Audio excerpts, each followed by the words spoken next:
Voilà, Gaëtan Ponce, directeur sportif de la formation Unibet Titema Rockets. On voulait avoir un petit mot avec vous parce que ça marche vraiment pas mal depuis le début de la saison. C'est quoi un petit peu le secret de la réussite?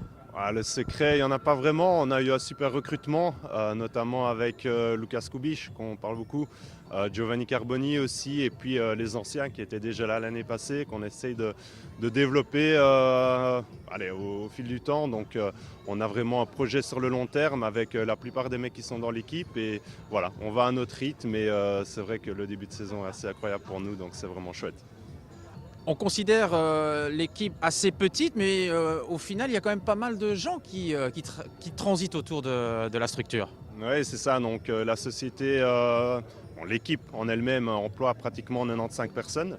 Donc il n'y a pas que l'aspect sportif, on a aussi l'aspect commercial et l'aspect média qui sont repris au sein de la structure. Et donc oui, pratiquement 95 personnes.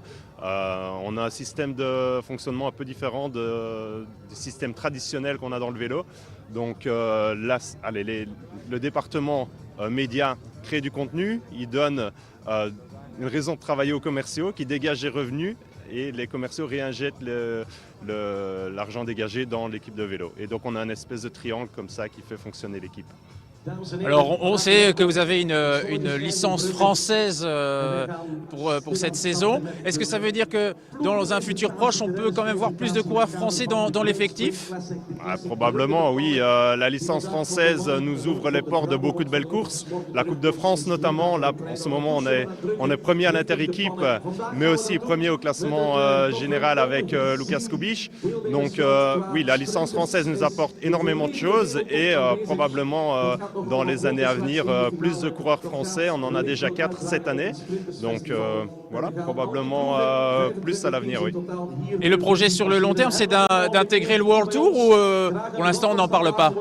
Le projet à long terme est de pouvoir participer au Tour de France. Ça, c'est l'objectif ultime. Donc là, on travaille vraiment très dur. On gravit les échelons un par un. L'année passée, on nous prenait pour le petit pousset du peloton. On l'est probablement toujours.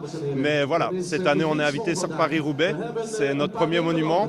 Et si on peut réussir à gravir les échelons comme on le fait jusqu'au Tour de France, ce serait vraiment le top. Même, voilà, le World Tour est pour le moment pas l'objectif principal. C'est vraiment le Tour de France qui est dans notre viseur. Alors il y en a un qui se distingue particulièrement, c'est votre mini Slovaque, votre mini Sagan. Vous dites Kubiš ou Kubiš? Kubiš. Voilà, donc ça va être intéressant pour les commentateurs. Kubiš. Lucas Kubiš. Ouais, il m'a fallu un peu du temps aussi au début.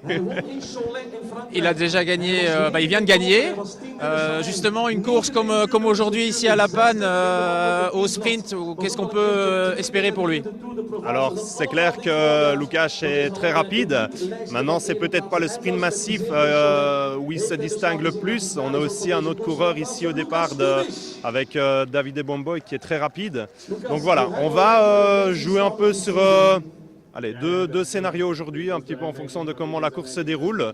Probablement avec Davide dans la finale et Lucas comme dernier lanceur. À voir un peu en fonction de comment la course se déroule, mais oui, ça peut être très intéressant. Merci Gaëtan, merci beaucoup, bonne course. Merci.